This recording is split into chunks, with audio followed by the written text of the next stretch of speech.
जय Hind and hello guys, स्वागत है आपका आपके अपने YouTube चैनल ज्ञानदेव होस्ट में। और इस वीडियो में मैं आपको बताने वाला हूं बिहार मिड डे मील योजना MTS भर्ती 2023 ऑफलाइन फॉर्म के बारे में कि कैसे आपको इस भर्ती का फॉर्म फिलअप करना है। यहां पर आपको पहले ये बताया जाएगा कि कौन लोग इसमें अप्लाई करने के लिए एलिजिबल है, यानी कि क्या क्वालिफिकेशन चाहिए, क्या सैलरी आपको मिलेगी, सिलेक्शन कैसे होगा, ये सब जानकारी आपको बताई जाएगी। देन मैं आपको इसी वीडियो के अंदर बताऊंगा कि कैसे आपको इस फॉर्म को भर के भेजना है और किन डॉक्यूमेंट के साथ में भेजना है। इसलिए आप वीडियो को पूरा देखिएगा और उसके बाद में अगर आपके मन में कोई सवाल डाउट रह जाए तो आप कमेंट के माध्यम से पूछ लीजिएगा। तो चलिए गाइज शुरू करते हैं। गाइज अगर आपने अभी तक वीडियो को लाइक नहीं किया तो यार लाइक कर दो, क्योंकि आपके लाइक करने से काफी सारा मोटिवेशन मिलता है, जिससे कि मैं आपके लिए इस प्रकार से आगे भी जो अपडेट एंड जो आपकी फॉर्म फिलअप की वीडियोज है वो लेकर के आता रहता हूं। एंड चैनल भी सब्सक्राइब कर लीजिएगा, क्योंकि यहाँ पर आपको आगे इस वैकेंसी के बारे में एंड अन्य वैकेंसी के बारे में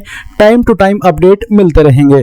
अभी गाइज आप जो वीडियो में देख सकते हैं हमारी ऑफिशियल वेबसाइट jobsgyan.in है, इसका लिंक वीडियो के डिस्क्रिप्शन में दिया है। जैसे ही आप लिंक ओपन करेंगे आपके सामने इस भर्ती की जानकारी आ जाएगी। यहाँ पर मैंने सभी जानकारी रिटर्न में दे दी है, आप यहाँ से भी जानकारी ले सकते हैं। एंड आप यहाँ पर डायरेक्टली ऑफिशियल नोटिफिकेशन डाउनलोड करना चाहते हैं तो आप ऑफिशियल नोटिफिकेशन PDF के ऊपर क्लिक करेंगे।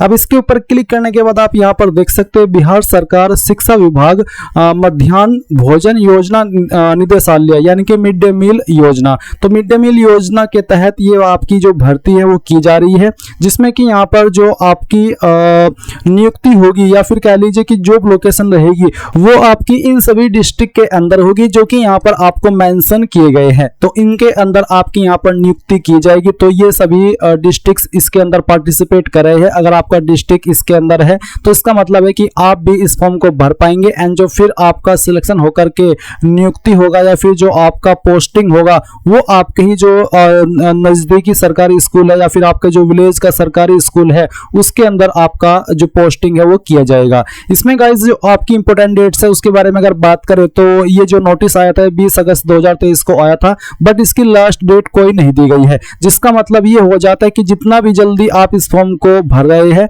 भर दीजिए, कोई भी वेट मत कीजिए किसी लास्ट डेट का, क्योंकि जब लास्ट डेट आएगा तो एक नोटिस इसी प्रकार से आएगा कि अब आपके फॉर्म एक्सेप्ट करने बंद हो चुके हैं। तो इसका मतलब है कि आप जब भी इस वैकेंसी को देखें, इस वीडियो को देखें और आपको लगे कि आप इसमें फॉर्म भरने के लिए इंटरेस्टेड हो तो आप फॉर्म को भर दीजिएगा।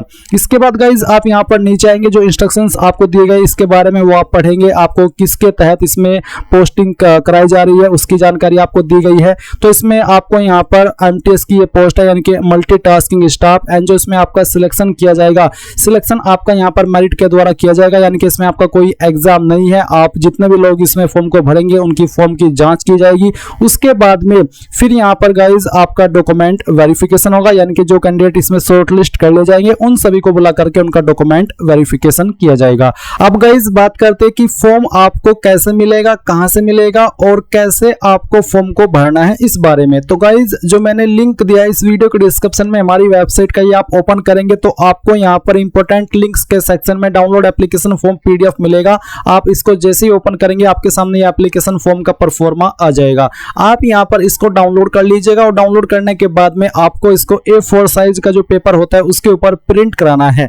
प्रिंट कराने के बाद में यहाँ पर आपको जो आपका 100 अभी प्रमाणित फोटो है पासपोर्ट साइज वो आपको यहाँ पर लगाना है। कलर वाला फोटो लगाइएगा, यानी कि कलर पासपोर्ट साइज फोटो।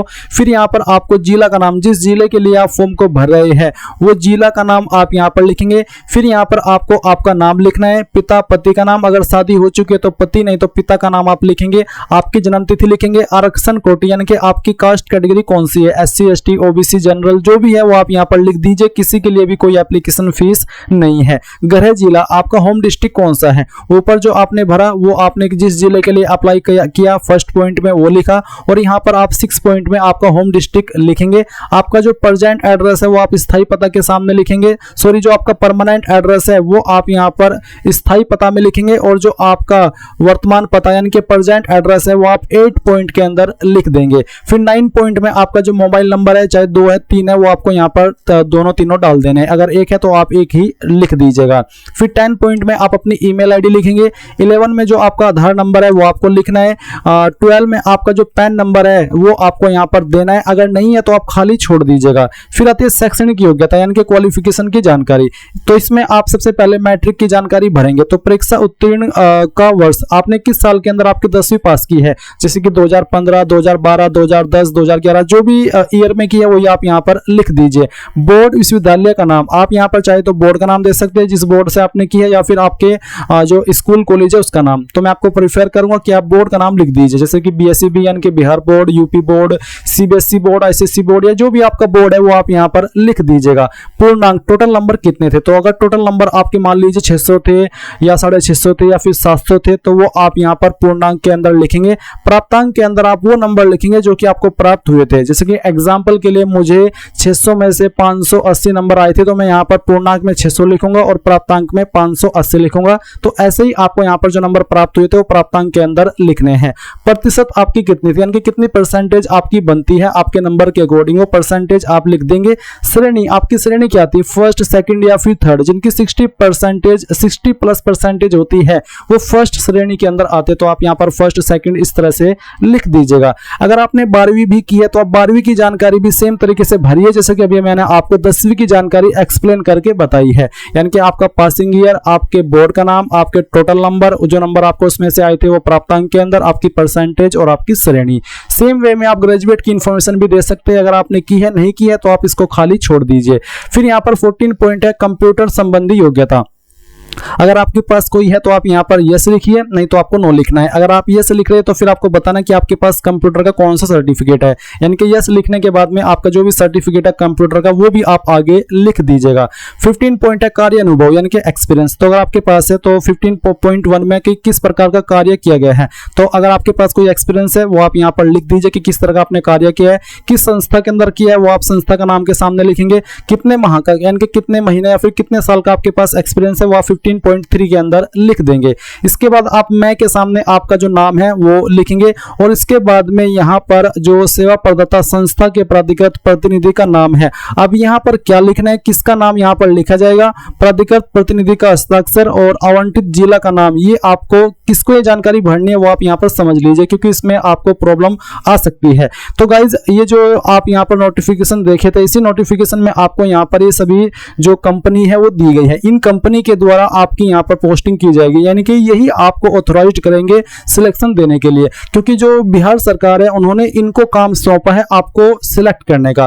तो प्रत्येक जिले के लिए एक एक कंपनी यहाँ पर ली गई है। तो मान लीजिए आपकी कंपनी है आपकी पहले वाली ज्ञानटेक डिस्ट्रिक्ट अलॉटमेंट पटना, तो आपको क्या करना है, आपको यहाँ पर एमएस ज्ञानटेक डिस्ट्रिक्ट अलॉटमेंट पटना इनको कॉन्टैक्ट करना होगा। कॉन्टैक्ट कैसे होगा, तो आप गूगल से इनका एड्रेस निकाल लीजिए। जैसे कि मैं यहाँ पर सर्च करता हूँ इन्हीं कंपनी का नाम, तो गाइज मैंने यहाँ पर गूगल के अंदर सर्च किया एमएस ज्ञानटेक डिस्ट्रिक्ट अलॉटमेंट पटना, यानी कि पूरा नाम मैंने यहाँ पर डाला और डालने के बाद में यहाँ पर काफी सारी वेबसाइट आई। इनका जो ऑफिशियल एड्रेस है वो पूरी तरीके से लिस्टेड नहीं है, इसलिए यहाँ पर मुझे एक वेबसाइट मिली ज्ञान टेक्नोलॉजिकल सिस्टम प्राइवेट लिमिटेड। तो मैंने ये जब ओपन किया, इसमें आप देख सकते हैं इसमें इसकी जो पूरा एड्रेस है वो दिया गया कि ये कहाँ पर स्थित है। आप यहाँ पर पूरी जानकारी देख सकते हैं, इनका रजिस्टर्ड ऑफिस एड्रेस और रजिस्टर्ड ईमेल आईडी। तो आपको यहाँ पर दिए गए एड्रेस के ऊपर जाकर के कॉन्टेक्ट करना है और उनको इनके बारे में बताना है। वैसे उनको पता है क्योंकि ये काम उन्हीं को सौंपा गया है। तो जब उनके पास में आप ये फॉर्म भर करके लेकर के जाएंगे तो उनका इसमें क्या काम होगा, उनका यहाँ पर जो प्रतिनिधि है आपके इस कंपनी का, जो भी कंपनी आप जिस कंपनी के लिए भी आप फॉर्म को भरे, यहाँ पर काफी सारी कंपनीज है, तो इन कंपनीज के जो भी मेन हेड है उनके जो नाम है वो यहाँ पर ये जो फॉर्म है उसमें लिखा जाएगा और साथ ही उनके सिग्नेचर होंगे और कौन सा जिला आपको आवंटित वो कर रहे हैं उस जिले का नाम आपको यहाँ पर दिया जाएगा। एंड इसी ऑफिशियल नोटिफिकेशन में गाइज आपको यहाँ पर एक सहमति पत्र भी दिया गया है। ये सहमति पत्र भी उन्हीं के द्वारा भरा जाएगा। इसमें यहाँ पर वो जो आपकी कंपनी है वही आपका ये जो सहमति पत्र है वो भरेंगे, जहाँ पर आपका नाम, पिता का नाम, स्थायी पता, आधार नंबर, मोबाइल नंबर, हस्ताक्षर का नमूना, ये सब भरना होगा। फिर यहाँ पर मैं पद नाम, जिस पोस्ट पर काम करते हैं वो संस्था का नाम, और आपको यहाँ पर विश्वास भाजन सेवा प्रदाता संस्था के अधिकृत व्यक्ति का मुहर एवं हस्ताक्षर, यानी कि जो कंपनी है आपकी वही इसको भरेगी। और इसको भरने के बाद में एक नीचे आपको सहमति पत्र अलग से दिया गया है, ये भी वही कंपनी आपको भरेगी। और ये जो आपका एप्लीकेशन फॉर्म है उस पर भी उन्हीं के सिग्नेचर होंगे। तो और आपका एक जो अनुलग्नक 3 है ये भी उन्हीं को वेरीफाई करना है। तो आपका काम सिर्फ इतना है, फॉर्म भरिए और जो जरूरी डॉक्यूमेंट है उनकी फोटोकॉपी एंड ओरिजिनल लेकर के जाइए कंपनी के अंदर, जो कंपनी मैंने आपको बताई है इस तरह से, और फिर वहां से आपका सारा काम हो जाएगा। वो इसको ले लेंगे और फिर आपको बता देंगे कि आपका जो भी नेक्स्ट राउंड है, यानी कि आपका शॉर्ट लिस्टेड आप होते हैं या फिर नहीं होते, या फिर आपको पोस्ट आवंटित होती है या फिर नहीं होती है। सो गाइज ये थी आपकी पूरी जानकारी इसके बारे में। आई होप आपको पूरी जानकारी समझ में आ गई होगी। कोई सवाल डाउट रह गया हो तो कमेंट के माध्यम से पूछ लीजिएगा। Thanks for watching. जय हिंद।